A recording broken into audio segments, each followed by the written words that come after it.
পরোটা তো খেয়েছেন, একবার পাকা তালের এই পরোটা বানিয়ে খেয়ে দেখুন। পাকা তালের এই পরোটা না খেলে আফসোস থেকে যেতে পারে। এই সুন্দর নরম তুলতুলে পরোটাটি হবে দেখে মন ভরে যাবে। একবার শুধু বানিয়ে খেয়ে দেখুন, অন্য কোনো পরোটা খেতে ইচ্ছেই করবে না।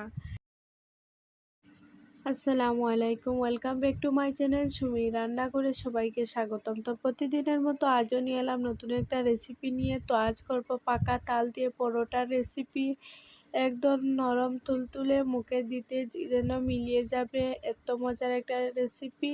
তো চলুন বন্ধুরা আজকে রেসিপিটি শেয়ার করা যাক।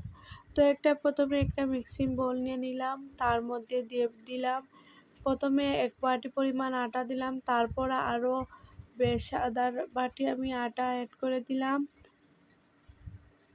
তারপর পরিমাণ মতো লবণ দিয়ে দিলাম, তারপর হাতের দ্বারা খুব সুন্দর করে এটাকে মাখিয়ে নেব। তো আজকের এই পরোটার রেসিপি একদম নরম তুলতুলে হবে, মুখে দিতে মিলিয়ে যাবে এমন একটা পরোটার রেসিপি। এই পরোটা রেসিপিটি ট্রাই করলে অন্য কোনো পরোটা খেতে ইচ্ছেই করবে না।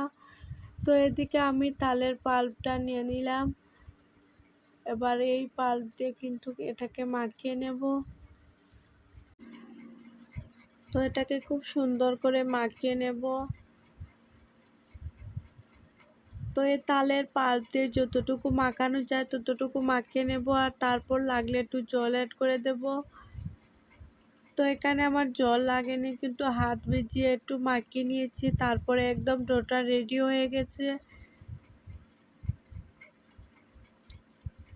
তো অনেক মজার একটা রেসিপি, এই পরোটা মুখে দিতেই মিলিয়ে যাবে, এত সুন্দর একটা তালের পরোটার রেসিপিটি অনেক সুন্দর খেতে। তো এখানে আমার ডোটা মাখানো শেষ, এবার আমি এটাকে লেচি কেটে নেব। তো এভাবে সাইজ করে কিন্তু আমি লেচিটা কেটে নেব। তো আপনারা আপনাদের পরিবারের সদস্য অনুযায়ী লেচিটা কেটে নেবেন। আমি আমার পরিবারের সদস্য অনুযায়ী লেচিটা খুব সুন্দরভাবে কেটে নেব।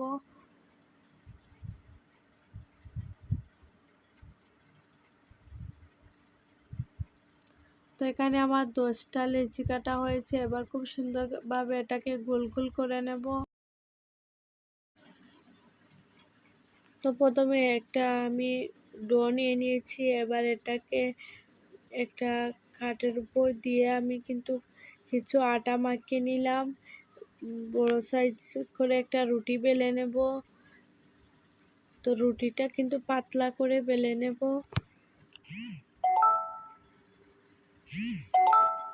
তো দেখো রুটিটা বেলা শেষ, এবার উপর থেকে আমি তেল লাগিয়ে নেব। তেল লাগিয়ে উপর থেকে আরও একটু ময়দাও ছিটিয়ে নেব। নিয়ে খুব ভালো করে এটাকে একটু বড় বড় সাইজ করে এভাবে কেটে নেব।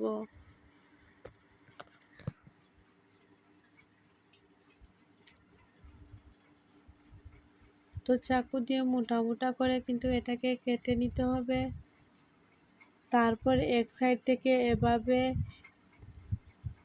এক জায়গা করে নিতে হবে।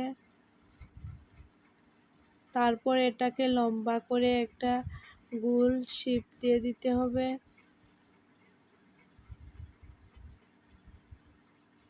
তো খুব সুন্দরভাবে এটাকে হাতে প্রেস করে করে এটাকে সামান্য একটু বেলান দিয়ে বেলে নিতে হবে। তো সামান্য আরও একটু তেল লাগিয়ে নিলাম, এবার সামান্য একটু বেলে নেব। তো বেলে নিলে দেখুন এভাবে কিন্তু হয়ে যাবে। তো এক এক করে কিন্তু সবকটি এভাবে আমি পরোটা বানিয়ে নেব। তো দেখুন আমার এখানে অনেকগুলো পরোটা হয়েছে, এবার এটাকে তো এদিকে একটা আমি ফ্রাই প্যান বসিয়ে দিয়েছি। ফ্রাই প্যানটা গরম হয়ে গেলে এবার আমি একটা পরোটা দিয়ে দেব। তো একদম অল্প তেল দিয়ে কিন্তু এই এত মজার একটা পরোটার রেসিপিটি একদম রেডি হয়ে যাবে। তো এক সাইডে একটু হয়ে গেলে অপর সাইড কিন্তু আমি উল্টে দেব। তো উপর থেকে কিন্তু আমি তেল দিয়ে দিলাম, এতে অনেকটা ক্রিস্পি হবে। তো এই পরোটাটি ভাজার সময় কিন্তু চুলার আঁচটি একদম লোতে রেখে ভাজতে হবে। তো সময় নিয়ে ভাজলে, যত বেশি সময় নিয়ে ভাজবেন তত ক্রিস্পি হবে খেতে। তো এক এক করে কিন্তু এভাবে আমি সবকটি পরোটাগুলি এভাবে ভেজে নিতে হবে। তো দেখুন খুব সুন্দর একটা কালার এসেছে কিন্তু। দিয়ে সেম ভাবে কিন্তু একটু এই সাইড হয়ে গেলে উপর সাইডটা উল্টে দেব।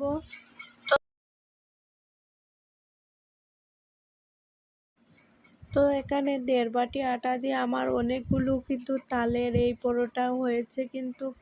অবশ্যই বন্ধুরা যারা ট্রাই করে নিও, অবশ্যই ট্রাই করে নিও। তো এই লেয়ারযুক্ত পরোটা খেতে কিন্তু মাশাআল্লাহ অনেক বেশি সুন্দর ছিল। এটা যে কোনো জিনিসের সাথে কিন্তু আপনারা পেট ভর্তি করে খেয়ে নিতে পারবেন, এতটাই নরম তুলতুলে, মুখে দিলেই মিলিয়ে যাবে। অনেক সুস্বাদু একটা তালের রেসিপি। তো দেখুন কতটা সুন্দর হয়েছে কিন্তু দেখতে, খেতেও মাশাআল্লাহ অনেক বেশি সুন্দর। অনেক লেয়ারযুক্ত একটা পরোটা। তো এটাকে দু সাইড থেকে কিন্তু একটু চেপে দিলে কিন্তু লেয়ারটা ভেঙে যাবে। তো দেখুন কতটা লেয়ারযুক্ত পরোটা।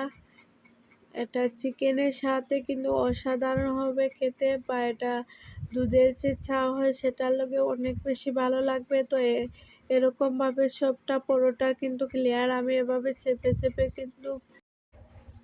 আর অবশ্যই বন্ধুরা, নতুন বন্ধু পুরনো বন্ধু সবাইকে বলছি পুরো ভিডিওটা দেখে কিন্তু একটা লাইক করে মিষ্টি একটা কমেন্ট করে দিও।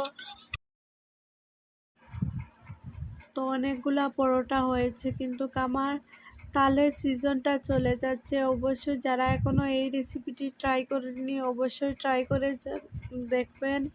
তো এই পরোটা এভাবে বানিয়ে খেলে কিন্তু অন্য কোনো পরোটা খেতে ইচ্ছেই করবে না, মুখে দিতেই মিলিয়ে যাবে। অনেক সুন্দর একটা রেসিপি। তো রেসিপিটি ভালো লাগলে লাইক